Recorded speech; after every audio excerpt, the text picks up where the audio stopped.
రెండవ ప్రపంచ యుద్ధం తర్వాత హిట్లర్ ఆత్మహత్య చేసుకున్న తర్వాత అక్కడ ఉన్నటువంటి విషయాలు కొన్ని బయటపడ్డాయి. ఏంటంటే నాజీలకి సంబంధించి వ్యతిరేకించే వాళ్ళని, అసలు తనని వ్యతిరేకించే ప్రతి ఒక్కళ్ళని అక్కడ కొన్ని ఛాంబర్స్, హింసించే ఛాంబర్స్ అందులో పెట్టి గ్యాస్, నెర్వ్ గ్యాస్ లాంటి వాటిని రకరకాలైనటువంటి క్రూరమైన హింసతో వేధించి చంపేవాళ్ళు వాళ్ళని అన్నటువంటిది. అది అందుకనే హిట్లర్ మీదన ఈ రోజు వరకు కూడా ప్రపంచవ్యాప్తంగా అసహించుకునేది ఒక జాత్యహంకారి అన్నటువంటి కాన్సెప్ట్. ఇప్పుడు ఆ హిట్లర్ జాతికి చెందినటువంటి వాడే జెలెన్స్కీ. హిట్లర్ జాతిని ప్రపంచమంతా తరిమి కొడితే పారిపోయి ఉక్రెయిన్కి వచ్చి తలదాచుకుని అక్కడ వెల్ సెటిల్ అయినటువంటి వాడు, అంటే రష్యాకు వచ్చి సెటిల్ అయ్యాడు. రష్యాలోని ఉక్రెయిన్ అప్పుడు పార్ట్ కాబట్టి అట్లా ఉన్నాడు.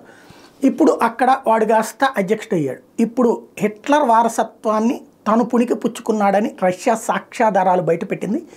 ఏదైతే ఆద్వికా ప్రాంతాన్ని స్వాధీనం చేసుకుందో అక్కడ ఉన్నటువంటి కొన్ని రహస్య ప్రదేశాలలో టార్చర్ ఛాంబర్స్, అంటే రష్యాని సమర్థించేవాళ్ళు, రష్యాకు అనుకూలంగా ఉండేటువంటి వాళ్ళని అక్కడ క్రూరంగా హింసించారు. కాళ్ళని కట్టేసి, చేతులు కట్టేసేసి, అట్లాగే రకరకాల వెపన్స్తో వాళ్ళని హింసించారు అన్నటువంటి విషయాల్ని ఇప్పుడు రష్యా బయటపెడుతుంది. ఎంతవరకు నిజమో తెలియాల్సి ఉంది.